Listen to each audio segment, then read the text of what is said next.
How to earn online, how to do online business, এগুলো আমরা Google বা ইউটিউবে সবাই সার্চ করেছি। কি করেছো তো? হ্যাঁ, আমিও করেছি। আর জীবনের প্রথম $100টা ইনকামও করেছি 2022 সালের অক্টোবর মাসের 21 তারিখ। আমার জীবনের সবচেয়ে আনন্দের দিন, কারণ ওই দিন প্রথম পাক্কা 2 বছর কাজ করার ফল পেয়েছিলাম। চলো তোমাদেরকে ওই প্রথম $100 কিভাবে ইনকাম করলাম সেই গল্প শোনাই। সময়টা তখন 2020, ফুল লকডাউন। ঘর থেকে বাইরে বেরোলেই পুলিশ ঠেঙাচ্ছে। অগত্যা ঘরে বসে ফুল দমে পাবজি চলছে। এমন সময় এই সোশ্যাল মিডিয়ার দৌলতেই জানতে পারলাম যে ইন্টারনেট থেকেও ইনকাম করা যায়। আর তখন থেকেই শুরু হলো গুগল আর ইউটিউবে সার্চ করা হাউ টু আর্ন অনলাইন।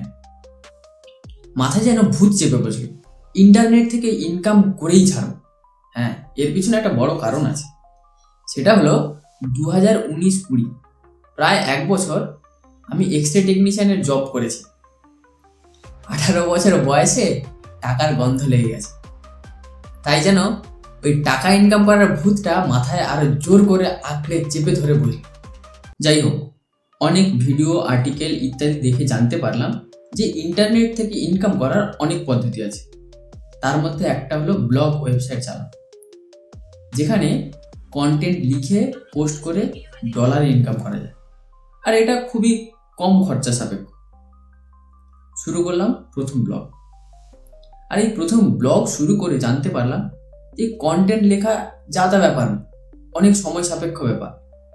বুদ্ধি খাটিয়ে অনেক কিছু রিসার্চ করে তারপরে লিখতে হয়। কিন্তু আমার হাতে তো এত সময় নেই, টাকা ইনকাম করতে হবে। প্রথম ব্লগ বন্ধ হলো, শর্টকাট খুঁজতে শুরু করলাম। এমন কি নিশ আছে যেখানে খুব সহজেই কন্টেন্ট লেখা যায়। একটা শর্টকাট পেলাম।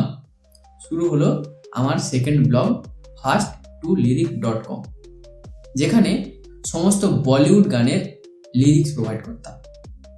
এখানে কন্টেন্ট লেখাও খুব সহজ, কারণ ডেলি ডেলি নতুন নতুন গান রিলিজ হচ্ছে। গান শোনো, লিরিক্স লেখো, পোস্ট করো, সিম্পল। এইভাবে আরো কয়েক মাস কাটলো। ধীরে ধীরে সাইটে ট্রাফিক আসতে শুরু হলো, অ্যাডসেন্সের অ্যাপ্রুভাল পেলাম, ইনকাম হতে শুরু হলো।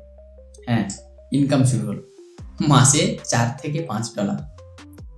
বিভিন্ন এক্সপার্টদের ভিডিও দেখে জানলাম যে ব্লগ যত পুরানো হবে, সাইটে যত বেশি ট্রাফিক আসবে, ইনকাম নাকি তত বাড়বে।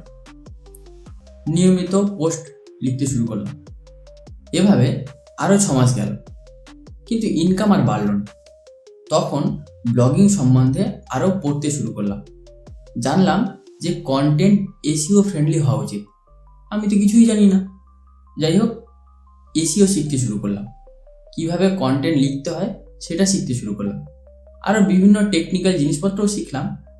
আর এইভাবেই নতুন নতুন টপিক সম্বন্ধে ভালো ভালো ভ্যালুয়েবল কন্টেন্ট লিখতে শুরু করলাম। এইভাবে প্রায় 2 বছর কেটে গেল। তারপর একদিন আসলো সেই আনন্দময় দিন, 2022 সালের অক্টোবর মাসের 21 তারিখ, যেদিন আমার অ্যাকাউন্টে প্রথম $100 ক্রেডিট হয়েছিল। সবকিছু ঠিকঠাক চলছিল। মাসে 1 থেকে 1.5 লক্ষ ট্রাফিক আসছিল, ইনকামও হচ্ছিল ঠিকঠাক। তারপর একদিন কালবৈশাখীর কালো মেঘের মতো এলো গুগল আপডেট। সাইটের র্যাঙ্কিং যা ডাউন হলো, আর ঠিক হলো না। এর আগেও 2-3 বার গুগল আপডেটে সাইট হিট হয়েছিল, কিন্তু সেটা 1 মাসের মধ্যে ঠিক হয়ে গেছিল। হ্যাঁ, একটু কায়দা কসরত করতে হয়েছিল ঠিকই, কিন্তু এবারে আর ঠিক হলো না। বন্ধ হলো fast2lyric.com।